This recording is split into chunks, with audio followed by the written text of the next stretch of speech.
ਕਪੂਰਥਲੇ ਦੇ ਵਿੱਚ ਸਾਹਿਬ ਸ੍ਰੀ ਗੁਰੂ ਗ੍ਰੰਥ ਸਾਹਿਬ ਦੀ ਬੇਅਦਬੀ ਹੋਈ ਹੈ। ਭਲੱਥ ਦੇ ਨੇੜੇ ਭਗਵਾਨਪੁਰ ਪਿੰਡ 'ਚ ਬੇਅਦਬੀ ਹੋਈ ਹੈ। ਵੈਸਟਰਨ ਆਸਟ੍ਰੇਲੀਆ ਦੇ ਵਿੱਚ ਸ੍ਰੀ ਗੁਰੂ ਗ੍ਰੰਥ ਸਾਹਿਬ ਦੇ ਪੋਥੀ ਦੀ ਬੇਅਦਬੀ ਹੋਈ ਹੈ। ਸਰਕਾਰ ਕਹਿੰਦੀ ਹੈ ਕਿ ਹਰ 10 ਘੰਟਿਆਂ 'ਚ ਸਾਹਿਬ ਸ੍ਰੀ ਗੁਰੂ ਗ੍ਰੰਥ ਸਾਹਿਬ ਦੀ ਬੇਅਦਬੀ ਹੈ।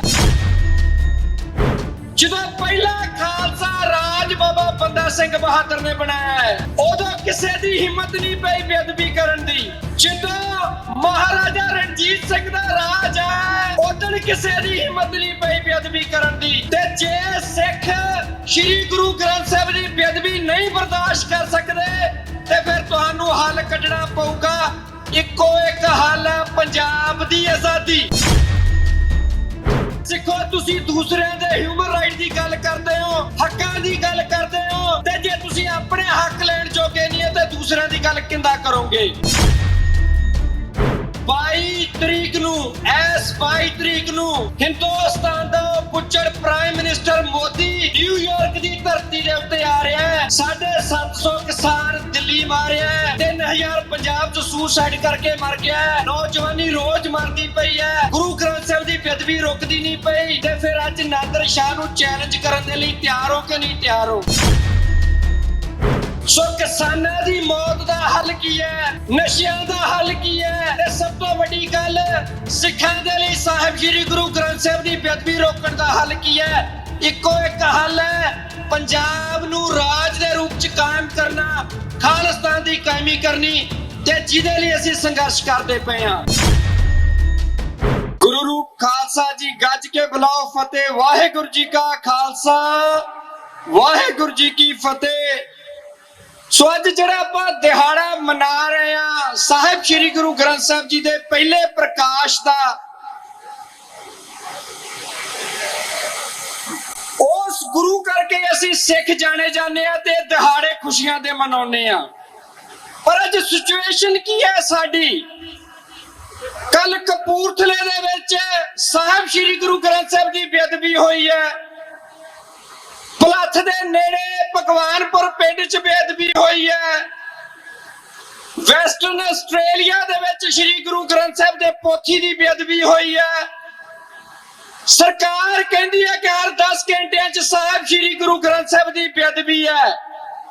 ਤੇ ਫਿਰ ਸਿੱਖੋ, ਜੇ ਜੀਵੇ ਪਥ ਲੱਥੀ ਜਾਏ ਸਭ ਹਰਾਮ ਜੇਤਾ ਕਿਛ ਖਾਏ। ਇਹ ਬਾਣੀ ਦਾ ਹੁਕਮ ਹੈ ਤੁਹਾਡੇ ਲਈ। ਹੱਲ ਕੀ ਹੈ ਫਿਰ ਇਸ ਬੇਅਦਬੀ ਨੂੰ ਰੋਕਣ ਦਾ? ਉਸ ਸਮੇਂ ਸੀ ਜਦੋਂ ਕਦੀ ਬੇਅਦਬੀ ਨਹੀਂ ਹੋਈ, ਜਦੋਂ ਪਹਿਲਾ ਖਾਲਸਾ ਰਾਜ ਬਾਬਾ ਬੰਦਾ ਸਿੰਘ ਬਹਾਦਰ ਨੇ ਬਣਾਇਆ ਹੈ ਉਦੋਂ ਕਿਸੇ ਦੀ ਹਿੰਮਤ ਨਹੀਂ ਪਈ ਬੇਅਦਬੀ ਕਰਨ ਦੀ। ਜਦੋਂ ਮਹਾਰਾਜਾ ਰਣਜੀਤ ਸਿੰਘ ਦਾ ਰਾਜ ਹੈ ਉਦੋਂ ਕਿਸੇ ਦੀ ਹਿੰਮਤ ਨਹੀਂ ਪਈ ਬੇਅਦਬੀ ਕਰਨ ਦੀ।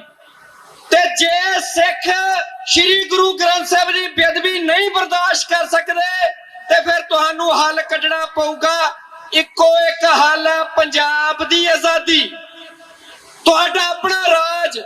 ਨਹੀਂ ਤਾਂ ਅਸੀਂ ਦੁਨੀਆ ਦੇ ਉੱਤੇ ਸਿਰ ਚੱਕ ਕੇ ਕਿੱਦਾਂ ਕਵਾਂਗੇ ਕਿ ਅਸੀਂ ਉਹ ਬਹਾਦਰ ਕੌਮ ਹੈ ਜਿਹੜੇ ਦੂਜਿਆਂ ਦੇ ਹਿਊਮਨ ਰਾਈਟਸ ਦੀ ਰਾਖੀ ਕਰਦੇ ਰਹੇ ਨੇ।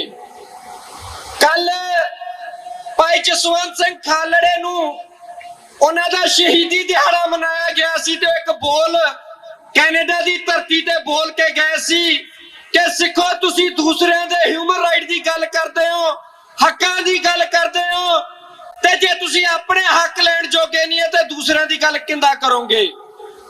ਸੋ ਸਾਨੂੰ ਆਪਣੀ ਗੱਲ ਆਪ ਕਰਨੀ ਪੈਣੀ ਹੈ। ਹੱਲ ਦਾ ਇੱਕੋ ਇੱਕ ਤਰੀਕਾ ਹੈ, ਖਾਲਿਸਤਾਨ ਦੀ ਕਾਇਮੀ। ਤੇ ਉਹਦੇ ਲਈ ਆਪਾਂ ਖਾਲਿਸਤਾਨ ਰੈਫਰੈਂਡਮ ਦੀਆਂ ਵੋਟਾਂ ਕਰਾ ਰਹੇ ਹਾਂ। ਤੁਸੀਂ ਅੱਜ ਇਤਿਹਾਸ ਦੀਆਂ ਬੜੀਆਂ ਗੱਲਾਂ ਕੀਤੀਆਂ ਹੋਣੀਆਂ ਨੇ ਕਿ ਅਬਦਾਲੀ ਨੂੰ ਚੈਲੰਜ ਕੀਤਾ ਸਿੱਖਾਂ ਨੇ, ਨਾਦਰ ਸ਼ਾਹ ਨੂੰ ਚੈਲੰਜ ਕੀਤਾ ਸਿੱਖਾਂ ਨੇ, ਅਬਦ ਸਮਦ ਨੂੰ ਚੈਲੰਜ ਕੀਤਾ ਸਿੱਖਾਂ ਨੇ, ਮੀਰ ਮਨੂ ਨੂੰ ਚੈਲੰਜ ਕੀਤਾ ਸਿੱਖਾਂ ਨੇ। ਅਬਦਾਲੀ ਵੱਡਾ ਘੱਲੂਘਾਰਾ ਕਰ ਦਿੰਦਾ ਹੈ, ਸਿੱਖ 6 ਮਹੀਨੇ 'ਚ ਦੁਬਾਰਾ ਚੈਲੰਜ ਕਰਦੇ ਨੇ। ਤੇ ਫਿਰ ਸਿੱਖੋ ਅੱਜ ਕਿੱਥੇ ਖੜੇ ਹੋ? 22 ਤਰੀਕ ਨੂੰ ਹਿੰਦੁਸਤਾਨ ਦਾ ਪੁੱਛੜ ਪ੍ਰਾਈਮ ਮਿਨਿਸਟਰ ਮੋਦੀ ਨਿਊਯਾਰਕ ਦੀ ਧਰਤੀ ਦੇ ਉੱਤੇ ਆ ਰਿਹਾ ਹੈ।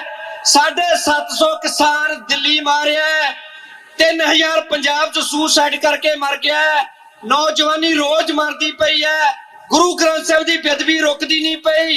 ते फिर अज नादर शाह नूं चैलेंज करन दे लई तैयार हो कि नहीं तैयार हो?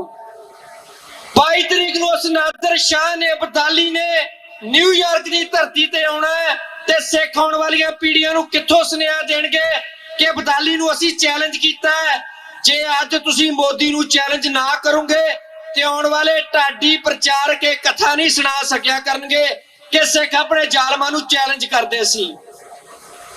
सो किसानां दी मौत दा हल की है? नशियां दा हल की है? ते सब तो वड्डी गल सिखां दे लई साहिब श्री गुरु ग्रंथ साहिब दी बेदबी रोकण दा हल की है? इक्को एक हल है, पंजाब नूं राज दे रूप च कायम करना, खालिस्तान दी कायमी करनी, ते जिहदे लई असीं संघर्ष करदे पए हां। सो 22 तरीक नोट कर लो ते पंजाब दी धरती ते होण वाले रेफरेंडम दी तैयारी कर लो। यही हल तुहाडा, होर कोई हल बाकी नहीं बचिया। इन्नियां क बेनतियां प्रवान करनियां। वाहिगुरू जी का खालसा, वाहिगुरू जी की फतेह।